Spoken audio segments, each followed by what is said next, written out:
आप और पुण्य। मधुपुर का ये जंगल इस क्षेत्र का सबसे बड़ा जंगल माना जाता था। अक्सर लोग इस जंगल को पार करते हुए डरते थे क्योंकि इसमें कई किस्म के खूनी जानवर रहते थे जिनमें अधिकांश नरभक्षी थे। इसी जंगल में एक शेर भी रहता था जिसके 3 स्वार्थी मित्र थे, एक गिदड़, एक भेड़िया और एक कौवा। इन तीनों ने शेर से इसलिए मित्रता की थी कि शेर जंगल का राजा था। उससे मित्रता करने से कोई शत्रु उनकी ओर आंख उठाकर भी नहीं देख सकता था। यही कारण था कि वे तीनों शेर की हर बात मानते थे, उनकी हाँ में हाँ मिलाने के लिए तैयार रहते थे। एक बार एक ऊंट अपने साथियों से बिछुड़कर इस जंगल में आ गया। इस घने जंगल में उसे बाहर निकलने का कोई रास्ता नहीं मिल रहा था। पीठ पर बोझा और साथ में ये घना जंगल। ऊंट बेचारे का तो बुरा हाल हो रहा था। वो सोच रहा था कि कहां जाए, किधर जाए। दूर दूर तक उसे कोई अपना नजर नहीं आ रहा था। इत्तेफाक की बात है कि उस ऊंट पर शेर के इन तीनों मित्रों की नजर पड़ गई। गिदड़ तो चालाकी और होशियारी में अपना जवाब नहीं रखा। उसने जैसे इस मोटे ताजे ऊंट को जंगल में अकेला भटकते देखा तो उसके मुंह में पानी भर आया। उसने भेड़िया और कौवे से कहा, दोस्तों, यदि शेर इस ऊंट को मार दे तो हम कई दिनों तक आनंद से बैठकर अपना पेट भर सकते हैं। कितने दिन आराम से कट जाएंगे। हमें कहीं भी शिकार की तलाश में नहीं भटकना पड़ेगा। भेड़िया और कौवे ने मिलकर गिदड़ की हाँ में हाँ मिलाई और उसकी बुद्धि की प्रशंसा करते हुए बोले, वाह वाह दोस्त, क्या योजना बनाई है। इस परदेसी ऊंट को तो शेर 2 मिनट में मार गिराएगा। वो इसका सारा मांस नहीं खा पाएगा, बाकी सब माल तो अपना ही होगा। गिदड़, भेड़िया और कौवा खूब कुटिलता से हंसने लगे। उन तीनों के मन में कूट कूट कर पाप भरा हुआ था। सीधा साधा ऊंट बेचारा, क्या जाने कि संसार में लोग कैसे कैसे पाप करते हैं। तीनों षड्यंत्रकारी मिलकर अपने मित्र शेर के पास पहुंचे और बोले,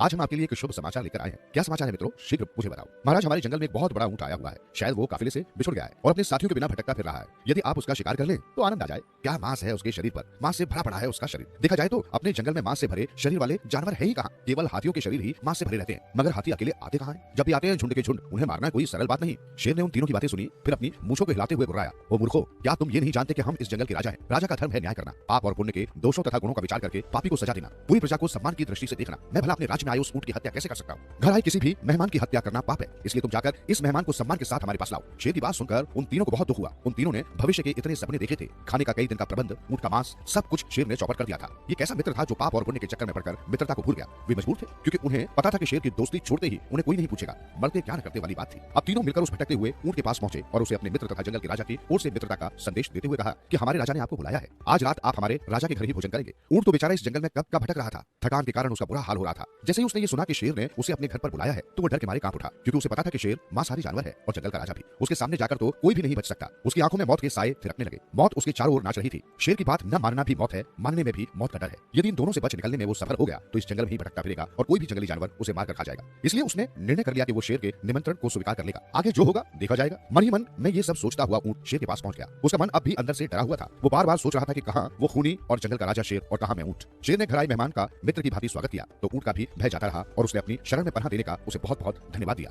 शेर ने हंसकर कहा, मित्र, तुम बहुत दूर से आने के कारण काफी थके हुए लगते हो, इसलिए मेरी गुफा में ही आराम करो। मैं और मेरे साथी तुम्हारे लिए भोजन का प्रबंध करने जाते हैं। समय बहुत बलवान है, किस पल क्या हो जाए कुछ पता नहीं चलता। शेर शिकार के लिए निकला तो गिदड़, भेड़िया और कौवा भी उसके साथ थे। वे तीनों शेर के पीछे पीछे चल रहे थे। शेर सबसे आगे था। तभी सामने से एक बहुत ही मोटा ताजा खूनी किस्म का मस्त हाथी आ निकला। शेर को शिकार की तलाश थी। वो हाथी को देखते ही पूरी ताकत से दहाड़ा। हाथी डरा नहीं बल्कि वो लड़ने के लिए तैयार हो गया और देखते ही देखते दोनों ही एक दूसरे पर टूट पड़े। खूनी जानवरों का युद्ध भी देखने योग्य था। अंत में दोनों लहूलुहान हो गए। हाथी तो अपनी जान बचाकर भाग निकला और शेर बुरी तरह घायल हो गया। उसके दांत भी हिलने लगे थे। जख्मी शेर अब कहां शिकार कर सकता था। उसके मित्र तो उससे केवल खाने की ही मित्रता रखते थे। उन्होंने एक दिन शेर के पास जाकर कहा, हे जंगल के राजा, आप भूखे क्यों मरते हैं। देखो हमारे पास ये ऊंट है, ऐसे अवसर पर इसे ही मारकर खा ले। जब तक हम इसे पेट भरेंगे तब तक आप ठीक भी हो जाएंगे। नहीं नहीं, मैं घर आए मेहमान की हत्या नहीं कर सकता। घर आया मेहमान तो ईश्वर का रूप होता है। मैं भूखा मर जाऊंगा परंतु ये पाप नहीं करूंगा। गिदड़ ने जब देखा कि शेर उसकी बात मानने वाला नहीं है और पाप और पुण्य के चक्कर में फंस गया है तो उसने सोचा कि कोई नई चाल चलनी पड़ेगी जिससे सांप भी मर जाए और लाठी भी न टूटे। यही सोचकर उसने अपने दूसरे शैतान मित्र कौवे के कान में अपने मन की बात कही तो उसकी इस चाल को सुनकर वो खुशी से उछल पड़ा। तब कौवे ने भेड़िए को भी गिदड़ की सारी चाल बता दी। फिर क्या था, तीनों मिलकर ऊंट के पास पहुंचे और गिदड़ ने बड़े प्यार से प्रणाम करते हुए उसकी कुशलता पूछी। मैं तो आप लोगों और अपने मित्र की कृपा से बहुत प्रसन्न हूँ। आप लोग अपनी कहो कैसे हो।